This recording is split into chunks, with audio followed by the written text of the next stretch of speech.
Hi guys, this is Erica Weston with Valley Sports Midwest, and you're listening to my favorite St. Louis Blues hockey podcast, Let's Go Blues Radio.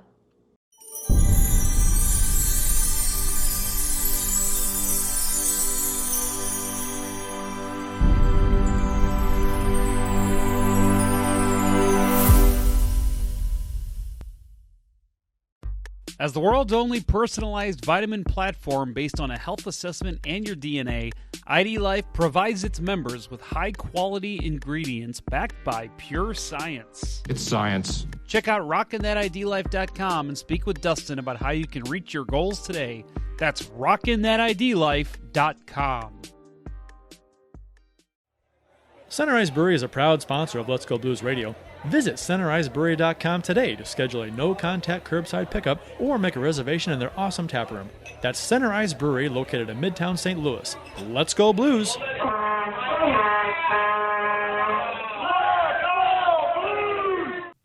Welcome to Season 9, Episode 39 of Let's Go Blues Radio. This is the fully vaccinated, often imitated, but never duplicated, often inebriated, extremely uncoordinated, never contemplated, always fascinated, but sometimes exaggerated, the original St. Louis Blues Hockey Podcast. Support for Let's Go Blues Radio is brought to you in part by rockinthatidlife.com, the world's only truly personalized vitamin platform based on a health assessment of your DNA. And by CenterIceBrewery.com, St. Louis's first and only hockey-themed brewery. We're broadcasting live to tape on Friday, June 11th, 2021. This is franchise episode number 305 all time. I'm your host, Jeff Ponder, and I'm all alone today. For your listening pleasure, I'll be talking St. Louis Blues hockey and really hockey in general for the next little while. To interact with the show on social media, we're on YouTube, Facebook, Twitter, Instagram. Just do a search for us. If you can listen to a podcast, you can certainly search the internet, as Kurt Price likes to say. Have you checked out our Discord server? Blues fans can talk with other Blues fans with either text or voice chat. 3 hosts of this show will periodically be in there this summer, especially when any news breaks. For more info, go to letsgoblues.com/Discord. Well, I usually, this is where I say I'm dual live streaming on YouTube and Facebook right now, but we're actually not doing that. This is probably set to premiere sometime on Friday, June 11th. I'm hoping that this will be premiered by then. But yeah, we just couldn't work out a live show this week, unfortunately. Kurt has a lot going on with his kids. And I know Bill has been very busy. So, but don't worry, we've still got a great show for you.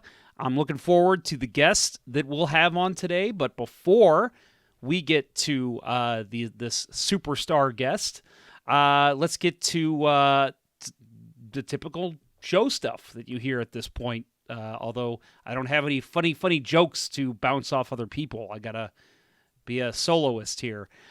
First of all, I am actually recording midday on Friday, so I do not technically have a beer of the episode, but if I did, it would be this, literally the beauty right in front of you here. This is the Center Ice Brewery, the beauty. I'm sure people have seen the artwork if you're in the area. Love it. Looks like Brent Burns on the cover. This is an IPA, but it's I've said it before, and I'll say it again, the best damn IPA you'll find in St. Louis, because I'm not an IPA guy. But I'll also add that I guess I'm supporting both our sponsors right now, because I'm drinking my ID Life right now, some energy. So also have that to enjoy for the show as well.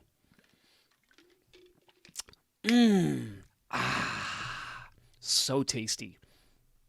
Today in Blues History, brought to you by the STL Blues History account on Twitter. Don't really have anything for today, but tomorrow's a pretty big one. June 12th, 2019, the St. Louis Blues capture Lord Stanley's Cup for the first time in their 52-year history. So, biggest day in Blues history. There's no, except maybe when the franchise was announced to be coming to St. Louis. Biggest day in Blues history. Very important day. We wanted to actually record a show on that day, but on the 2-year anniversary. But unfortunately, it's just Saturdays just don't really work for any of us. Question that people always ask with this kind of thing. Like, I remember Mark McGwire hitting his 62 home run, his 70th home run as well. And people always ask, where were you? Do you remember what you were doing when that happened? And for me, I think this is one of those moments. I'm going to be on my deathbed, and I'm going to remember sitting at Enterprise Center, watching Game 7 on the big screen, and just going nuts with other Blues fans. Going to Ballpark Village after that with my wife and friends, and just literally celebrating all night like we were teenagers again. Next day, feeling like hell, but cracking open a beer because I was off work because I knew I needed that day off, and making myself feel better right away. So it was definitely a day to celebrate. And coinciding with that, our first news topic comes from the St. Louis Blues themselves. Saturday, June 12th is We Went Blues Day. Glad that caught on with Mr. Hall. Game 7, in their words, will re-air on Bally Sports Midwest at 3 p.m. and 101.1 ESPN Radio will air Kerber's and Vitale's call of Game 7 against Boston at noon. So again, watch the In Their Words, where you actually have Blues commenting on the game, on Bally Sports Midwest at 3, and then Kerber and Vitale, their call of Game 7, that's at noon on 101.1. So some very cool stuff to celebrate that day, and I'll be at least listening at noon because that's usually my workout time on Saturday. So I will be tuning in for that at the very least. Hopefully I'll be watching the In Their Words, which I actually never saw. So I'm excited to actually see it. Also, within this, Market Street Dream is a painting by American sports artist Rick Rush. And over at STLauthentics.com, this will be available in print for purchase. If you haven't seen the painting, you can go over to stlouisblues.com and take a look. I'll probably tweet it out too, so you'll see it if you follow me on social media at jponder94 on Twitter. Yeah, it's cool. It's a cool painting. I like it. Anything that depicts the Blues winning the Stanley Cup, I'm all for. So, but yeah, it's available in print. Plus, there's going to be multiple deals at STL Authentics Team Store. I don't want to give too much of a plug for them because they're not an official sponsor, but you can, again, check all that out over at STLauthentics.com or even stlouisblues.com. They'll have all the details on how you can celebrate We Went Blues Day. Well, more celebratory news as we congratulate the Montreal Canadiens for making it to the conference finals after posting 7 consecutive wins. First beating the Maple Leafs in their 3 final games of that series, and then a 4-game series sweep of the Winnipeg Jets. So this is big news for co-host Bill Day, who is he's still celebrating. That's why he's not here. He is just partying it up. It's beyond belief. He's so excited. I mean, and I don't blame him. Watching the Blues win the Cup 2 years ago. Now Montreal's in the conference finals. I think they're calling it the Stanley Cup semifinals this year, which is really weird because they already have a semifinals with the Western Conference and the Eastern Conference. That's the second round.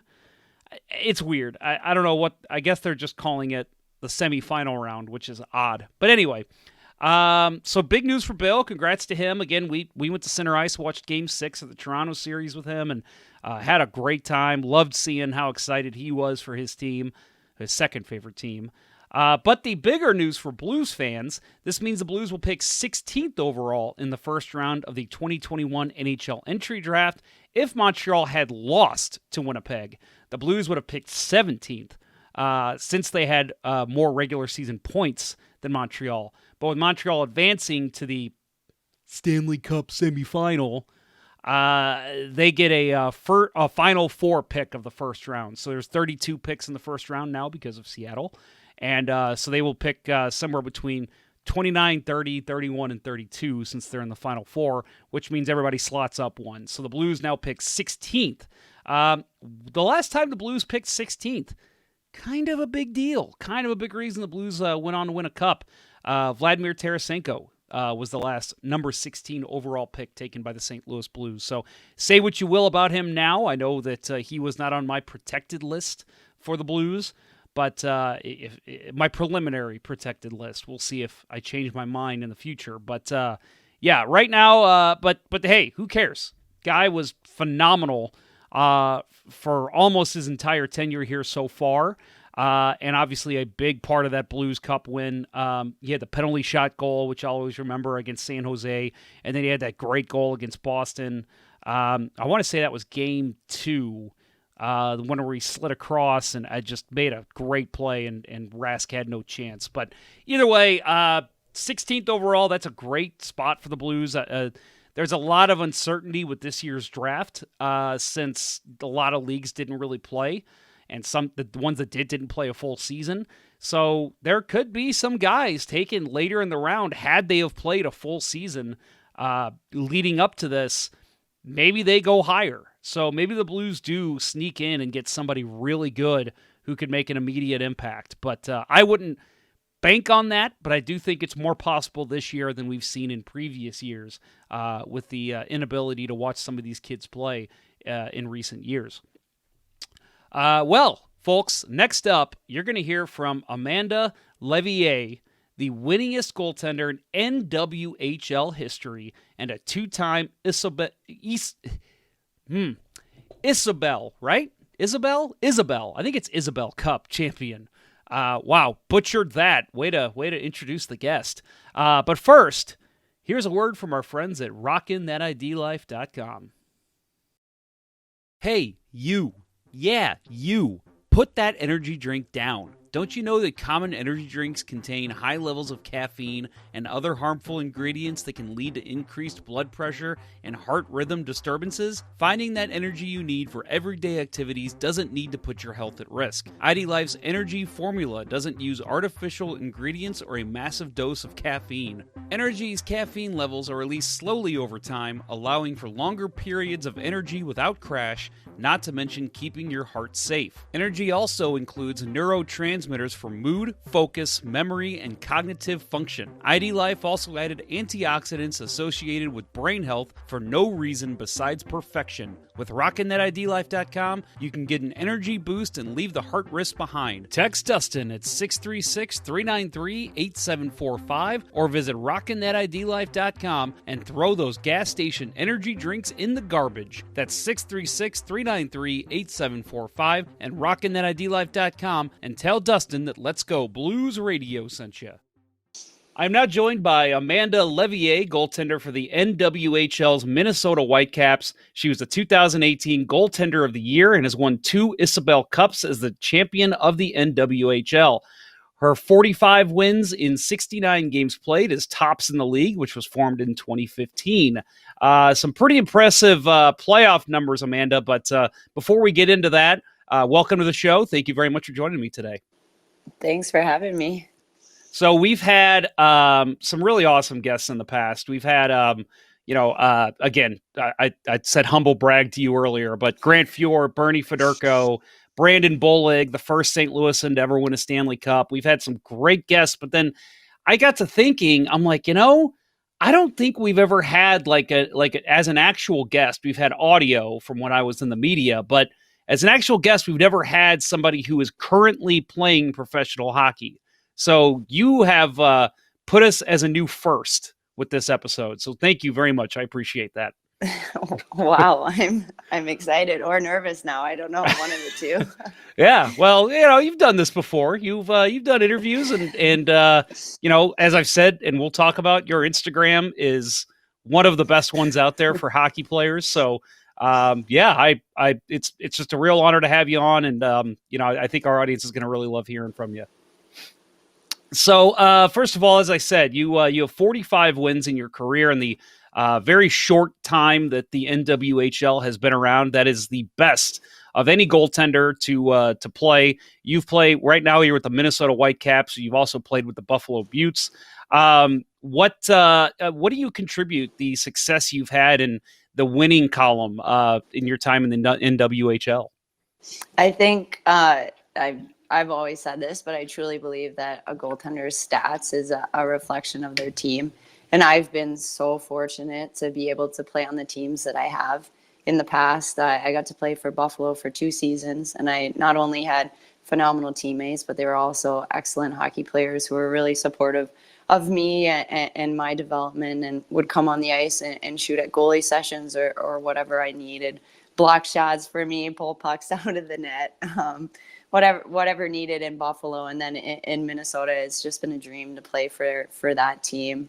I got to play for the Gophers in college, and I really love the atmosphere that Minnesota has. They're just such great hockey people and such great hockey fans. And being able to play in Minnesota again has been so fun.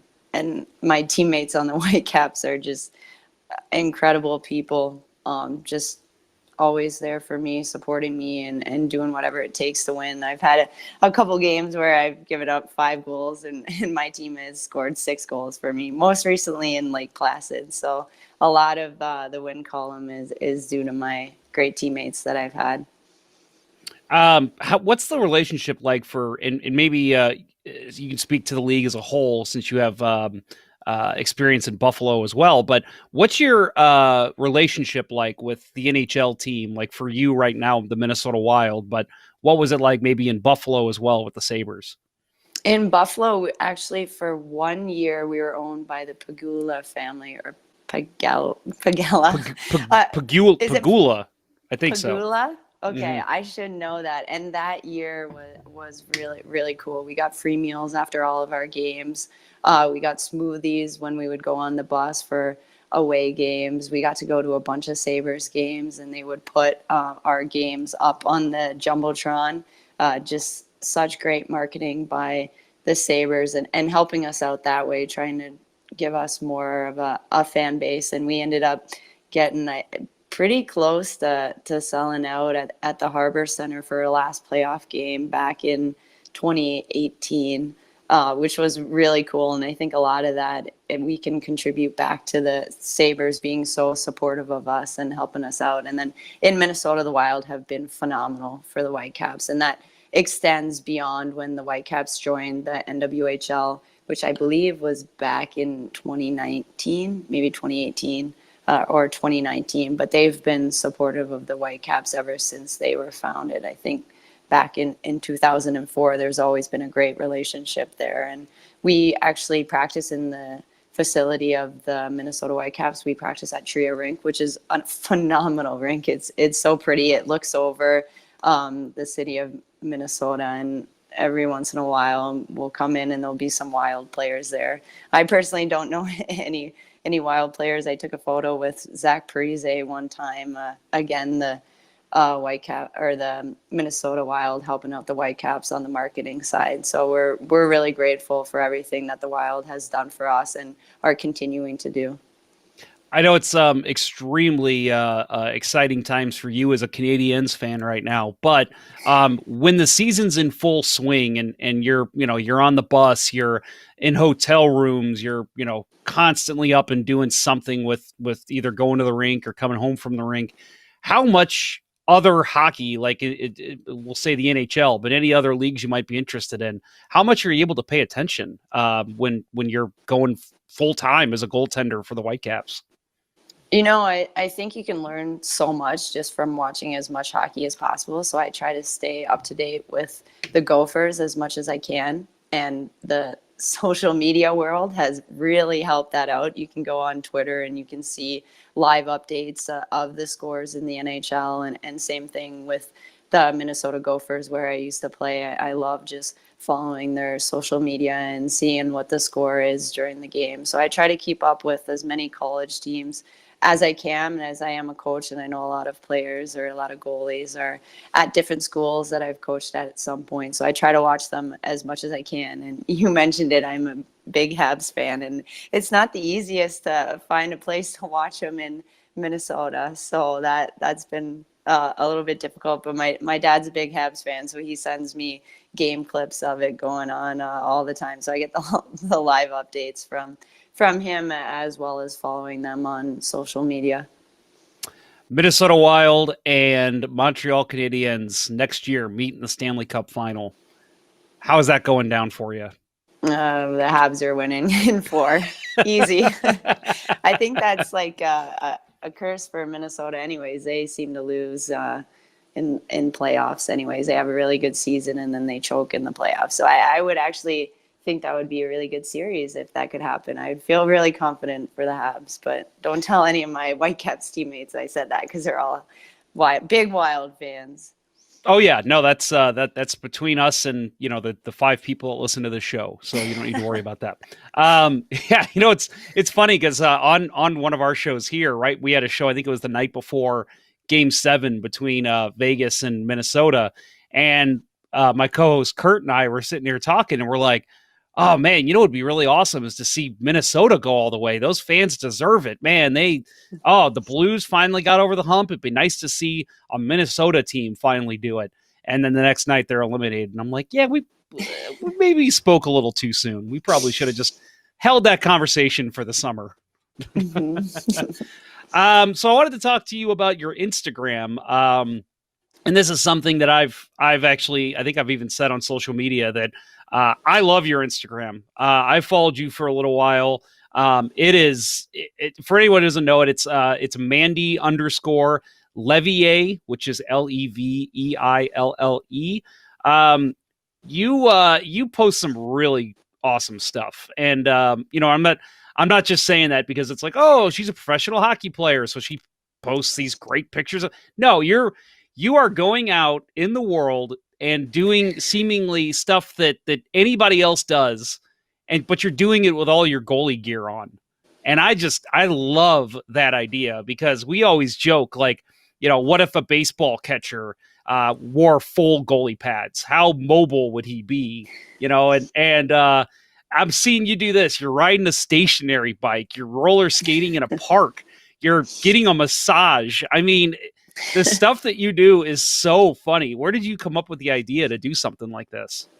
So way back, I think maybe 5 years ago, my first year in the NWHL, I got brand new Brian's pads. I think they looked super cool. I don't know if anyone else did, but they had like lightning bolts on them. And since I am a Canadian, we had a little bit of an issue with the visa. So I hadn't got my visa yet and I wasn't able to practice. And I got these brand new goalie pads and I just had to wear them. So I put them on and my mom was yelling at me to go walk my dog or something. I didn't want to take them off. So I took my dog outside and tried to take him for a walk in my goalie gear. My mom ended up snapping a picture of it and we posted it on social media, and I maybe at that point had like 20 followers and they were all my teammates. And that photo got so many comments and quote retweets or whatever you do on Instagram where somebody else retweets it. I don't know all these technical terms of it, but it kind of blew up a little bit. And then our social media manager from the Buffalo Buttes tweeted it out, and I think it got like 80 retweets or something. And just a lot of people were smiling about it. And once I finally was able to go to Buffalo, my goalie partner at the time, Kelsey Newman, wasn't working. And we decided that since that got a pretty good an audience reached and we seemed like it might bring some attention to the Buffalo Buttes through social media, we thought, hey, let's just do random stuff in our gear. And we ended up forming a really good relationship over it. And we just... ever since then, both of us have put our goalie gear on and just done normal things. But when you have goalie gear on, it looks a little strange. I will say we've got some pretty interesting comments from just wearing our stuff in the street and all over. And if anyone's trying to get in shape, I highly recommend just buying some goalie gear and just trying to do everyday things like brushing your hair, going for a walk, anything. It is full on training when you're trying to like go skateboarding in your gear, or even, like I said, just brushing your hair. It's difficult. So it's a good workout for us as we're doing it as well. I recall being in high school and in practice, anytime we missed the net, we had to, and I'm sure you've had something similar, we had in all of our gear drop down and give the coach 20 push-ups. And it was difficult. So you wanted to hit the net, And so I'm sitting there thinking like how miserable that was. But then I see you, again, riding a stationary bike with goalie gear on. I'm like, good Lord, she's doing this to herself. Yeah, there are something, that one was pretty hard. I kept trying I was trying to pedal, and like my straps would get caught in the pedals, and I would not go very far. So I don't know how much of a workout it was. It was more just a struggle to try to keep my feet on the pedals. Yeah, it's good stuff. I actually think I saw the one with you walking the dog. I didn't realize that was the first one. So I'll have Yeah, to. that was the very first That's a good one. And not, I don't recommend anyone else do that. He got away and we had to chase him down. So not a good idea. Yeah. I can just see you like running around with full goalie gear on. Oh my God, I lost my dog. Have you seen my dog? What the hell are you wearing? Yeah, I don't know if anyone would help me look for my dog at that point. They might think everybody, kids, go inside. Stay away from the crazy lady. Yeah, exactly. So talking about maybe growing up, and obviously, at an early age, I'm sure you were playing hockey and probably moving into the goal spot. But who did you maybe idolize growing up as a goalie? Whether it's I know you're fairly young, so I don't know if Zabatos was out barnstorming at that time, but and maybe even an NHL goalie. Who was somebody you really idolized when you were kind of coming through the ranks? I had a couple of goalies, but Shannon Zabatos was my favorite by far. I actually stopped the way that I do today because I saw a photo of her online and she was stopping a certain way, and I just wanted to emulate everything that she was doing because she was such a big inspiration to me. When I was growing up, I actually played boys AAA hockey. I wasn't playing girls hockey. And one day I was getting ready and one of the other boys' parents came into the room and gave me this article of Shannon Zabatos, and it was talking about her playing, maybe it was junior hockey somewhere, and he was like, you should really watch this goalie. She's awesome.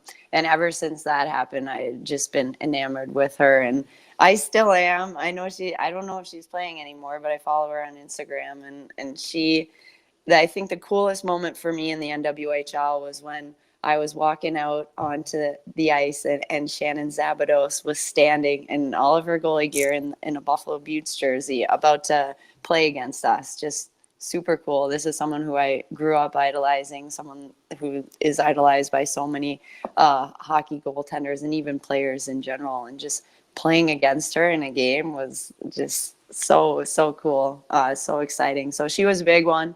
And then Cristobal Huey, he was a Montreal Canadiens goalie when I was in 8th grade, and me and my dad watched every single game on RDS, and I was such a big fan of his. And he actually ended up getting traded that year, and Carey Price came in. So then I became a big fan of Carey Price, and everyone knows Carey Price is pretty good at what he does. He helps keep the Canadiens in some games. Yeah, he's okay. I mean, he's he's no Tom Barrasso, but Carey Price is right now obviously killing it in the NHL. We'll see how he does in the conference final or whatever they're calling that. I think they're calling it the Stanley Cup semifinal this year. Sure, whatever. But is there a goalie right now in the NHL that you watch and you're like, I play a lot like that guy? I wish I could say that I did. I used to try to play like Carey Price, but he is so technically sound and just very clean in the crease, and I am like the complete opposite. I am chaotic. I am flopping all over the place, even though I am trying. I'm getting better at it, but I'm trying to be a little bit more technical and stay within my post rather than sliding around. But I have been told I look a lot like Tim Thomas. I don't know if he's still playing, which is, I guess, a compliment in a way because he made it all the way up to the NHL, but he's also a goalie that just flops around. So I don't know if, especially with my size, I'm only 5'4", and I think most goalies in the NHL are like 6'2" now. I think the average height is, so I can't necessarily play like them. I wish I was a little bit taller. I think if I was 6 foot, that would be a good height. Yeah. And obviously, you're talking to a lot of NHL fans that are going to be listening to this show. So if you are talking to an NHL fan and you're wanting to tell them, hey, come check out an NWHL game, What's one part of your game versus the NHL game that you feel is different, if there's anything that stands out? There's a lot of different things. We don't have hitting in our league, which changes the gameplay a lot. You can't just body check someone and get them out of the way. So there's a lot of skill that is involved and necessary to be able to play in the NWHL. Not a lot of people are huge, so we have some phenomenal skaters. Two that I'll name, Ali Thunstrom. I'm not sure if many people are familiar with her, but I think most people are. She was MVP in the league 2 years ago. She is one of the fastest skaters. I think probably could compete pretty heavily with some of the NHL players. She's almost made the Olympics for speed skating.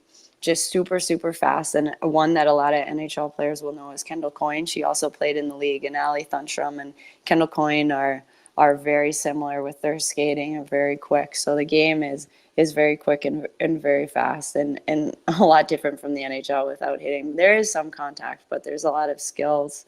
NWHL, again, there's 6 teams now? There are 6 teams. You are correct. So I personally love the Connecticut jerseys. Whitecaps jerseys are great as well. But in your eyes, what's the best jersey in your league? I know you have to say Minnesota, but if we took that off the table, who was it? Oh, okay. So this might sound a little bit biased because I played for them before, but the Buffalo Beauts, I think they have such awesome jerseys. That baby blue doesn't really seem like a hockey color, but when you're a goaltender, like just think about all the customization that you can do with your pads to make them look super cool. So I gotta say the Buffalo Beauts probably have the best jerseys, and their name is pretty cool, like Beauts. Like that's pretty awesome. So Buffalo is up there. I'm not a huge fan of the Pride jersey, so I think we'll put them down at 6. Okay. And, I'm still a little angry at the Pride. They beat us in the Isabel Cup, so they got the worst jerseys on that end. Clearly, I'll agree with you. So we're jersey nerds on this show. Like, for example, when the retro reverse jerseys came out in the NHL, we had a whole show where we literally just rated every single one. So you as a goalie and as a hockey player, I'm sure you're a little bit of a jersey nerd too. What's your favorite looking jersey you've ever seen? Of all time? All time. All time. Oh my goodness. Probably the Montreal Canadiens white jersey that had, or actually, you know what? No one will probably know what this jersey is, but my all-time favorite jersey was a jersey that the Gophers use at our outdoor classic game. It had like yellow tops with maroon, and I believe it said Minnesota right across the top. You'll have to look up a photo of it. That was probably my favorite jersey that I've played in, and probably the best jersey that I've seen personally. But that's kind of a boring answer, saying it's the Minnesota jersey. So any Montreal Canadiens jersey is pretty cool. I think they did one retro one that looked like kind of a Leafs jersey, which I thought was super weird. And Carey Price had his all brown gear on, and it just looked super vintage but really cool. Maybe you can find a photo of that one too, but those ones are, I think, probably my favored ones. I'm looking at the Golden Gophers ones. It looks like there's a 2014 classic. Yeah, and it's got like the red and yellow stripes at the bottom. Yeah, that is cool. And then it says Minnesota, and then it has the number right on the front. front. That is really cool. And I'm not usually a fan of the numbers on the front, but that's slick. That's a good look. Yeah, that was a cool one for sure. In my opinion. I don't know what other people think. No, that is a good one. I'll have to share that one on social and have everybody take a look. That's where I wanted to go to school though, so I think I'm a little partial. I was always said I was going to be a Golden Gopher, but then I realized I skate like a lumberjack, so that never happened. But don't worry, I'm still playing, still skating like a lumberjack, but didn't make it anywhere past high school. I realized at that point, I think your job's in the press box, not on the ice. So if somebody were to stream the NWHL, and I've shared this on the show before, but how does somebody supposed to stream to watch NWHL games if they wanted to down here in St. Louis? They can go on Twitch. So Twitch is a really awesome app that allows you to live stream events. A lot of gamers use it, and the NWHL uses it, and it's a really cool platform because it allows you to comment live while the game is going on, and then you can, if you miss the game, you can go back and watch it, and you can see all the comments coming in, which is really cool. Especially this year with everything that was going on with the pandemic, it was a way where everybody could be connected through watching sports and just having that community of talking with people online while the game's going on and being able to type goal when someone gets scored on, or if a goalie makes a save, just saying their name. And sometimes I'll go back and watch the Twitch stream after it's done just to see our team play, and it's cool to look through the comments, and you can watch it pretty much anywhere. My parents are from Canada and they love going on Twitch and watching it there. So it's across all the states. Anyone can go on there and watch any game that they want. You can see highlights. It's just a really cool and easy platform to use. I think you only have to make an account and then it's free and you're good to do whatever you want on there. Yeah, no, that's great. So I wanted to ask you one more thing about playing in the NWHL. So obviously this past year and a couple months, COVID-19 has had a huge impact on every sport, everything in the world. So knowing that, I know you guys had your bubble, you did the bubble tournament, but going into this coming season, are you guys starting on time? When do you guys start? And, again, when people want to start streaming NWHL games? So as far as I know so far, Minnesota has lifted a lot of their guidelines on COVID. All rinks are open right now. You don't have to wear a mask when you go in the rink. There's no social distancing policies in place. Locker rooms are open. It's kind of feeling like it's getting back to normal, at least in Minnesota. So our camp, or our first camp, is going to start in August. That's the free agency one, where players can come try out, returning players come and get ice. And actually, we are starting skates every Sunday night at, I think, 6 p.m. We're just going to scrimmage with a bunch of current college D1 players, some former retired players as well, just getting our legs back and making sure that we're sticking together as a group. As we believe in Minnesota, the relationship off the ice is just as important as the on-ice chemistry. So we're excited to be able to do it, as last year we weren't able to skate as a team at all until September. And then it felt like someone would get exposed to COVID every second practice. So we were getting shut down. We weren't able to play. So it's definitely going to be a different summer this year. And I'm looking forward to being able to be on the ice with my teammates and to do what we love, playing hockey. So we can expect games to come in October. And I believe we're going to be able to have fans, which is super, super cool. We really appreciate the fans that we have in Minnesota. They're awesome. They bring great signs to the game. They fist bump us as we're coming on and off the ice, even if we're losing the game or we're winning, whatever it is. They're there to support us, which is really cool. So we're super excited for the season that we have coming up. Even though we loved our season last year, it was a little bit different, but we're really excited for this year. Well, of course, Minnesota fans are happy. They've got an two-time Isabel Cup champ in their crease. Of course, they're excited to have you. I think they're just excited for Minnesota to have a team, right? Yes. Yeah, you talk to the league offices for me and tell them that St. Louis is ready for an NWHL team. We support our hockey down here, and again, this is why I wanted to get more people viewing women's hockey, because it's a growing sport. I was in New Jersey a couple of years ago, and I actually stopped in Buffalo and saw the Buttes practice, and I just thought, man, this is awesome. I mean, you said that the speed, the skill, the hands out there. I mean, you know more than anybody. You face these people on a nightly basis, having to stop some of the shots that come your way. There's just so much great skill in that league, and I think St. Louis is ready for it. So go get us a team, please, and St. Louis will love you. Yeah, let's make that happen. We actually we have an all-star game in a different city every year. Maybe we can get an all-star game up in St. Louis. There you That would go. be really fun. Yeah, we'd love to have you. So one more thing I want to talk to you about, and this is a big reason I wanted to actually have you on the show because I thought you provide a unique perspective. Taya Curry, for those who don't know, she's the 16-year-old. She became the first woman to be drafted in OHL history. She was taken in the 14th round, number 267 overall.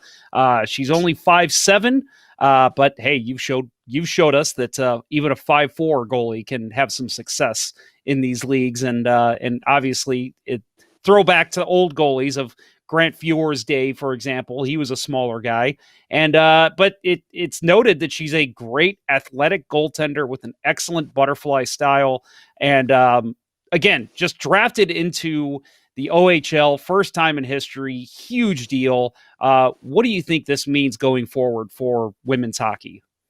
I think, well, congratulations to her in the first part. That is so awesome on so many different levels. Competing with the boys is not easy, physically and mentally, as there are a lot of guys that can say some nasty comments at times, and even girls. So she must be a really mentally strong girl as well as an unbelievable goaltender. And it's just so cool for goalies in general. I coach a lot of goalies as that's my full-time job, and so many of them were just retweeting that she got drafted, and all of them were just super excited about just the potential. And I think there are a lot of really talented girls that are playing boys hockey but also playing girls hockey as well, and to see the talent that is coming up and the growth of women's hockey in general, I think it's in really good hands with all of these players, and I'm really excited to see where it goes. And you mentioned that she's 5'7", so that's just such a cool thing for young goalies to see as well, because there's not a lot of tall female goaltenders right now, and 5'7" it isn't really that tall in the goalie world. So for female goaltenders to see that, and even guys in general to see that somebody of that size can get drafted, is really cool and can give a lot of people hope, because so many people as goalies are told you're too small, you can't play at the next level, and she's not only breaking that barrier as being a female playing, but also that height barrier that a lot of people are told you can't do this because of your size. So congratulations to her, and I'm really excited to see what she decides to do. I don't know if she's going to play in the OHL or if she's going to go the college route, but whatever way she does, I'm excited to see it. And I know a lot of goalies that I coach are following her and will be excited to see her journey as well. Yeah, I think her following numbers on Twitter or Instagram I saw jumped up like 600,000% or something when she was drafted. People were like, "Whoa, we got to follow her now." So yeah, it's crazy. She's blown up, which is great. I love to see it. You mentioned, obviously playing against men. It's a different game than playing against women. And I told you before that I'm a fan of women's hockey, and you're probably like, "Oh, I hear that from everyone." Well, here's an example of why. I mentioned Shannon Zabados earlier. I actually went up and saw her play in Peoria, Illinois, when she signed on with the Peoria Rivermen of the SPHL, I think is where they were at. And so a couple of my friends and I saw that she was coming down there to play, and we're like, that's a 2.5 hour drive. So we went and saw her play her second game of the season. Unfortunately, the Rivermen were not a very good team. They got smoked, but Oh, it no. was really cool. I mean, I think she's a 3-time Olympic gold medalist. I mean, just unbelievable talent. And to be able to see her out there and playing her style against men and coming up with some big saves. I think she faced like 15 shots in the first period, and it was unbelievable. So, do you think that, and obviously Maiden Rayome's another trailblazer that Blues fans know as well. Do you think that one day we might see a female in the net in an NHL game? I think so. I mean, my family would always talk about this, but like I think it's going to be a goalie. That's if a female makes it to the NHL, I think it's going to be a goalie, because you don't have to worry about that hitting aspect of the game. So I think it could happen. There are a lot of really talented female goaltenders that are coming up, and the coaching is just getting better and better opening up for females. I know when I was growing up, there weren't very many opportunities for me to participate in camps. So I know that's improving and it's opening up, and there's a lot of opportunities for these females coming up. So I think it could happen. I don't know when. Maybe it will be the goaltender that just got drafted. I'm not sure, but I think it could happen. It would be really cool if it did. But there's also I was going to ask, what about Amanda Leveille? I mean, your playoff numbers. I'm gonna make you blush here probably, but 956 save percentage in the playoffs in the NWHL. I don't know if you're aware of that. That's unbelievable. Holy cow. Good teammates, good defense. I guess they probably are blocking a lot of shots for me. No, I don't think that would be possible for me. But I will say, when I was maybe 15 or 16, there was this program in Kingston called Fine Line, and a bunch of NHL guys would come there and they would do their training. And I somehow got a call to go out on the ice with them.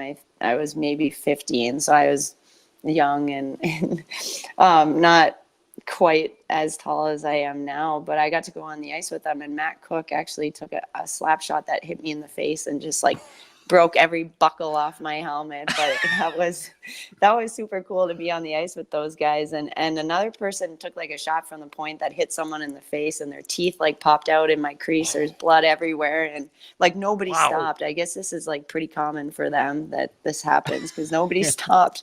Nobody saw if he was okay. The game just kept going on. I got like this giant puddle of blood in my crease, and nobody like.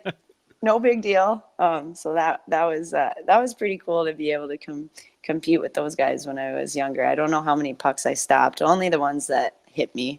Taylor Hall was one of the players that was out there. Yeah, he hit my knob and my stick went flying, and I think that was the only save that I made on the ice. But it was cool to get invited to do that. But there are some. They just shoot the puck so quick. I don't know if the stick improvement of the stick has anything to do with it, but guys and even girls too can just rip the puck now. It's not always fun being a goalie when you get one off like the collarbone or the neck or even the fingers. But just a lot of areas that can get hurt from people with how hard they shoot. Yeah, I mean, I would love to show you some of the bruises that I have from my most recent game. I blocked like 4 shots, and I got one right here and right here, and I'm just like, man, I just play beer league. I couldn't imagine facing the quality shots that you face. Yeah, it's not actually in Lake Placid. I got one. I forget who. There was the Toronto defenseman, really tall. Just took a slap shot from the point that hit me square on my collarbone and my neck was all cut up and bruised. And they actually scored like right after that play. I couldn't move my arm. I got off the ice for like probably 3 or 4 minutes before they said it wasn't broken, and the coach was like, all right, you're going back in. But yeah, there's some off the collarbone that I've had that have left me unable to move my arm for a while. But I guess that's all part of the position, right? We choose to stand behind a puck getting fired at our head constantly. Yeah.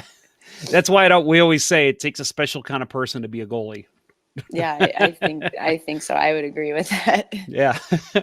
Well, this was awesome. Amanda, this is we love having you. We'd love having you again, I'm sure, in the future if you'd be interested. I'm going to start the push to get women's hockey, get an NWHL team down here. I think it would do very well. We've got a ton of great rinks out here.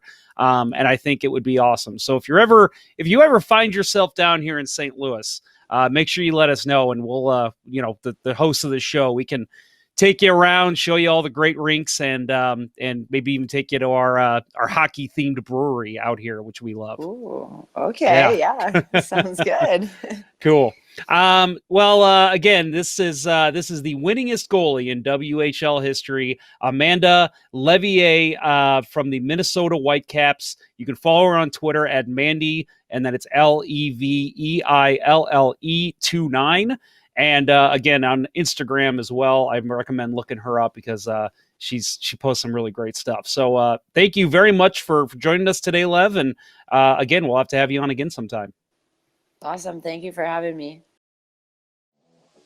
Center Ice Brewery is St. Louis's only hockey-themed brewhouse. Stop on in during the next game to experience the ultimate hockey fan brewery while sampling various hockey-inspired beers, such as Old Arena Lager, the Beauty IPA, the Rotating Pale Ale Series, or seasonal offerings such as their Imperial Stout, their Lime Sherbet Sour, and much more. While you're there enjoying any number of their fantastic beverages, you can admire the bar top and tables made of authentic arena wood and the actual penalty box door from the old barn. Located at 3126 Olive Street in Midtown St. Louis, it's one of the best places to watch a Blues game, or any game. Visit centericebrewery.com today to schedule a no-contact curbside pickup or make a reservation in the tap room. Center Ice Brewery. Let's go Blues! Please drink responsibly.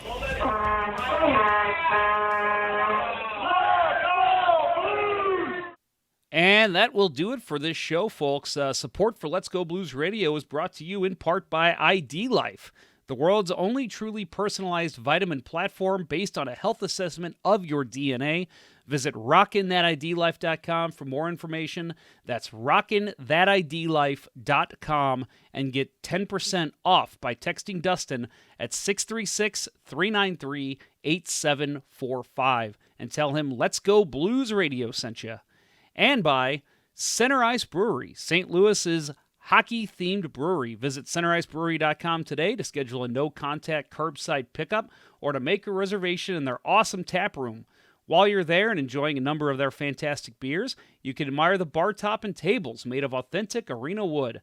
Located at 3126 Olive Street in Midtown St. Louis, it's one of the best places to watch a Blues game.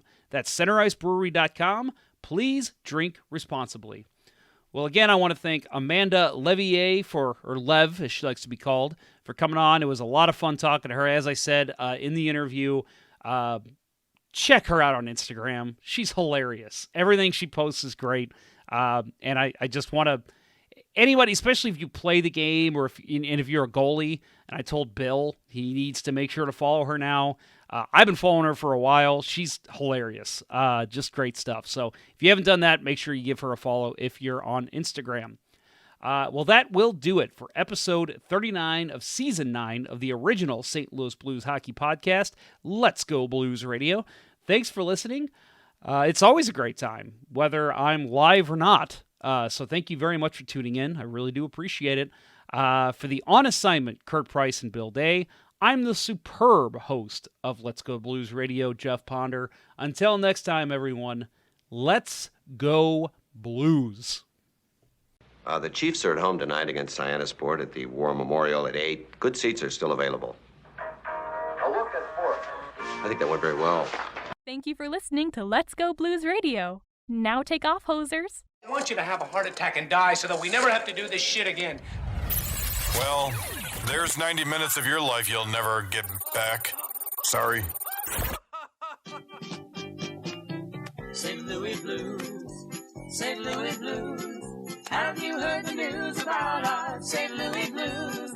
They've only just begun, they're on their way to number one. Now there's no more blues for our St. Louis Blues.